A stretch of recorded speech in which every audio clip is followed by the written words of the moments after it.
Animal abuse is neglect, intentional cruelty, malicious torturing, maiming, mutilating, or killing an animal, and it is a growing problem in our world. Billions of animals are getting abused every day.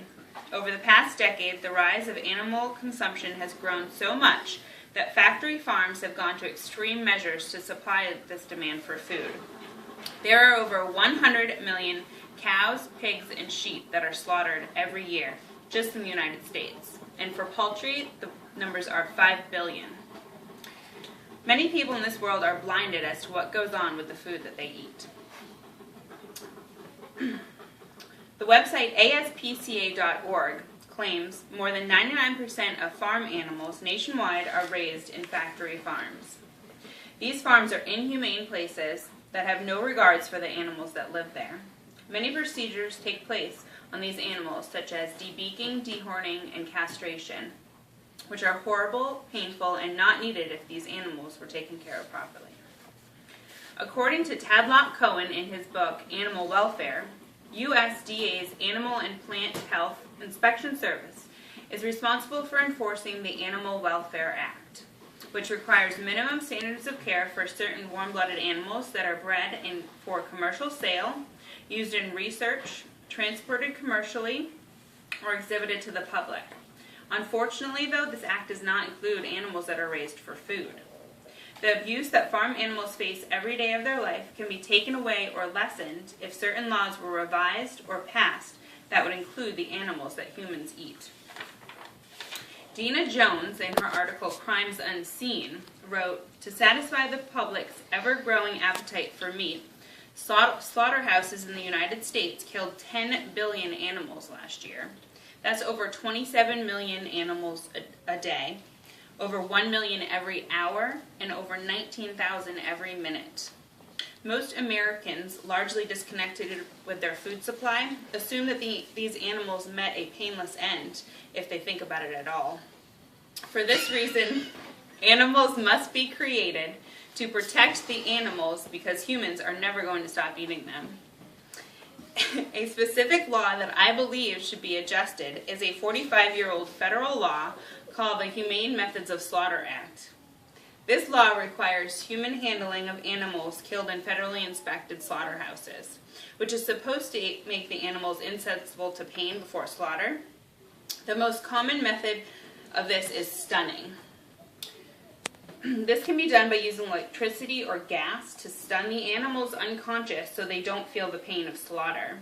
Even with this law in place, the Humane Society of the United States has reported that cattle are being skinned alive.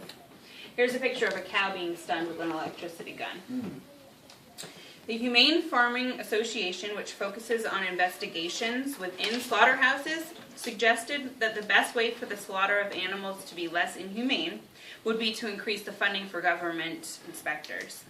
Even after Congress directed the association to make such improvements, though, there were only a few that actually enforced this act. There was actually an incident in Illinois where 1,600 pigs died from overheating while they were being waited to be slaughtered. This is unacceptable and just plain wrong.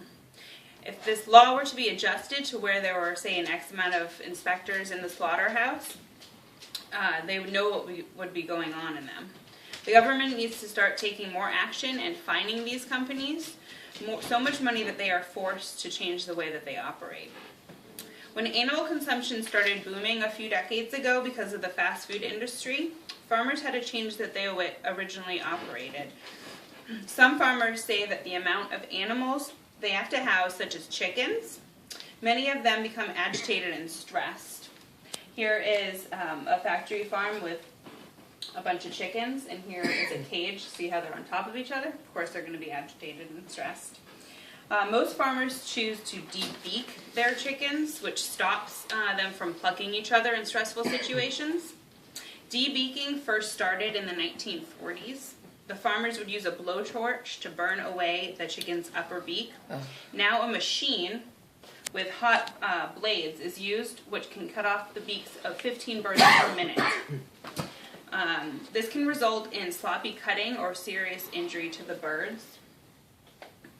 A poultry scientist, Jeffrey Malden from the University of Georgia, reported that there are many cases of burned nostrils and severe mutilations due to incorrect procedures, which unquestionably influence acute and chronic pain, feeding behavior, and production factors. And these crews are paid for quantity, not quality, of these poor animals. Here's a mutilated bird. A solution to these problems would be to give the chickens more space to roam around. This is why there needs to be a law that can enforce these companies to stop debeaking chickens altogether. The sad thing about the world today is that so many people are interested just in money and how much of it they can make.